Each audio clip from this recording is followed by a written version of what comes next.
بڑی معذرت کے ساتھ ہمارے مسلمانوں کی اکثریت کو، کیا دیندار کیا بے دین، استنجا کرنے کا صحیح طریقہ ہی نہیں آتا. اور اکثر مجھے بھی فون کالز آ رہی ہوتی ہیں، لوگ آ کے مل رہے ہوتے ہیں، جناب جی ہمیں تو قطروں کی بیماری ہے، کوئی ہمیں اور الٹرنیٹو کوئی آسانی بتا دیں. تو بھائیو، قطروں کی کوئی بیماری نہیں ہوتی، اصل میں استنجا کرنے کا طریقہ ہی نہیں آتا ہوتا.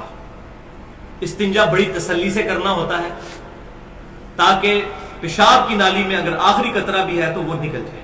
تو اس بات کو آپ ذرا سائنٹیفکلی سمجھ لیں کہ اگر کسی ٹوٹی کے آگے پائپ کو لگایا جائے اور پیچھے سے ٹوٹی کھول دی جائے اور تھوڑی دیر بعد اس ٹوٹی کو بند کر دیا جائے تو پانی پائپ میں سے دوسری طرف نکل جائے گا، لیکن باوجود اس کے کچھ نہ کچھ پانی کے قطرے اس پائپ کی دیواروں کے ساتھ اندر کی طرف چپکے رہیں گے. یہ نیچرل پروسیس ہے. اور یہی وجہ ہے کہ ٹوٹی بند کرنے کے بھی 3 یا 4 منٹ کے بعد بھی آپ اگر پائپ کو اس طرح اٹھائیں گے تو اس میں سے قطرے نکلنے شروع ہو جائیں گے. تو یہ نیچرل پروسیس ہے. اس کو اگر کوئی شخص کہے کہ یہ ٹوٹی لیک کر گئی ہے تو اس کی بیوقوفی ہے. بات سمجھ آ گئی؟ جب قطروں کی مجھے بیماری ہے تو ٹوٹی لیک ہے، تو یہ بیماری نہیں ہے بلکہ وہ نیچرل پروسیس. اسی طریقے سے جو پیشاب کی نالی ہے اس میں کچھ نہ کچھ پیشاب باقی رہتا ہے پیشاب کرنے کے بعد. اب ادھر تو افراتفری مچی ہوتی ہے لوگوں کو، اور لوگ جو ہے وہ فوراً پیشاب کر کے اور پھر بعد میں جو ہے وہ شرمگاہ والی جگہ کے اوپر جو ہے پانی جو ہے وہ چھڑک رہے ہوتے ہیں. وہ صحیح سند سے ثابت ہے جامع ترمذی میں، سنن ابی داؤد میں، رومالی پر پانی چھڑکنا تاکہ شیطان وسوسہ نہ دلائے. لیکن بھائی اگر آپ کو خود پتا چل گیا کہ میرا قطرہ نکل گیا تو اب آپ اس کا سہارا تو نہیں لے سکتے، اپنے آپ کو دھوکہ تو نہیں دے سکتے. پھر تو آپ کے وہ کپڑے بھی ناپاک اور وضو بھی گیا. تو اس کے لیے یہ ہے کہ ویل بیفور نماز استنجا کر کے اپنے آپ کو تیار کریں. آخری 2-3 منٹوں میں نہیں، پہلے ایک دفعہ استنجا کریں.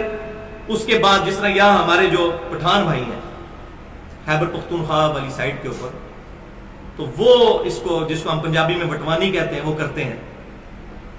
وہ کیا کرتے ہیں، پیشاب کرنے کے بعد تھوڑی دیر ٹہلتے رہتے ہیں اور مٹی کا ڈھیلا اپنے ہاتھ میں پکڑ لیتے ہیں اور اس قطرے کے آنے کا انتظار کرتے ہیں جو انڈر گریوٹی آتا ہے، جس طرح پائپ میں سے پانی نکلے گا.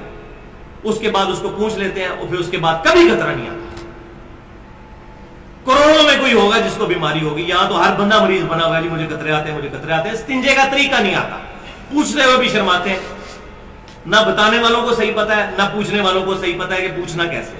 تو اس کو ٹیکنیکلی آپ بات کو سمجھ لیں.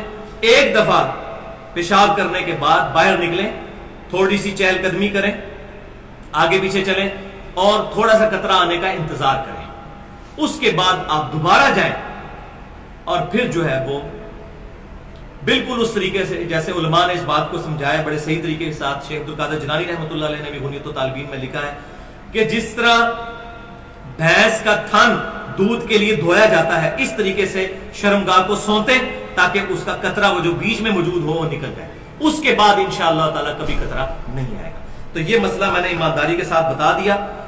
لہٰذا یہ جو بیماری شماری والا چکر ہے وہ اپنی سستی ہوتی ہے، بیماری شماری کوئی نہیں ہوتی ہے. اس لیے مجھے کوئی آگے بیماری جب پوچھتا ہے تو میں کہتا ہوں بھائی پہلے استنجے کا طریقہ تو بتاؤ. تو یہ بات آپ سمجھ لیں، استنجے کا طریقہ یہ ہے.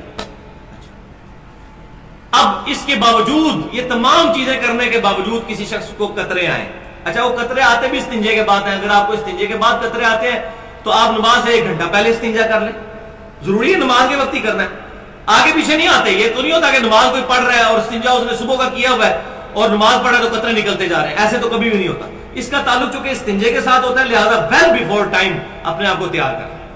لیکن پھر بھی اگر کسی کو ایسی بیماری ہے، لیکن ویسے یہ ہوتی نہیں ہے، میں تھریٹیکلی یہ بتا رہا ہوں اس لیے تاکہ کوئی یہ نہ کہے کہ یہ چیز میں نے ایڈریس نہیں کی ہے، تو اس کے لیے پھر حکم یہ ہوگا کہ وہ شخص ہر نماز کے لیے الگ وضو کرے گا. ایک وضو سے ایک نماز پڑھ لے. اس دوران اگر اس کا قطرہ نکل رہا ہے تو وہ نماز پڑھتا رہے، بعد میں اتنی جگہ کو دھو لے، لیکن وہ ایک وضو ایک نماز کے لیے کافی ہوگا. اس کا ثبوت صحیح بخاری کی حدیث ہے. یہ امام حنیفہ رحمۃ اللہ علیہ نے نہیں فرمایا، میرے امام صلی اللہ علیہ وسلم نے فرمایا. صحیح بخاری میں حدیث ہے. استحاضہ والی عورت کے لیے، استحاضہ والی عورت وہ ہے کہ جس کو حیض کے دنوں کے بعد بھی خون آتا رہتا ہے. تو اس طرح ایک صحابیہ تھی تو نبی صلی اللہ علیہ وسلم نے فرمایا کہ یہ حیض کا خون نہیں، بس ایک دفعہ غسل کر لیا، اب ہر نماز کے لیے الگ سے وضو کرو اور خون کو دھو لو. تو اس پر ہی قیاس کرتے ہوئے جو اسلام کا چوتھا رکن ہے، جو میں اکثر بتاتا ہوں، قیاس اور اجتہاد. ہمارا اور اہل بدعت کا اختلاف یہ ہے کہ وہ کسی بندے کے اجتہاد کو مانتے ہیں. ہم کہتے ہیں اجتہاد پوری امت کا دیکھا جائے گا، جمہور کی رائے ہے، کسی ایک بندے کا فکس نہیں ہوتا۔ تو اس صحابیہ کو نبی صلی اللہ علیہ وسلم نے فرمایا کہ تم ہر نماز کے لیے الگ وضو کرو، تو اس کانٹیکسٹ میں بھی اگر کسی کو ایسا مسئلہ ہوگا تو وہ ہر نماز کے لیے الگ وضو کرے گا۔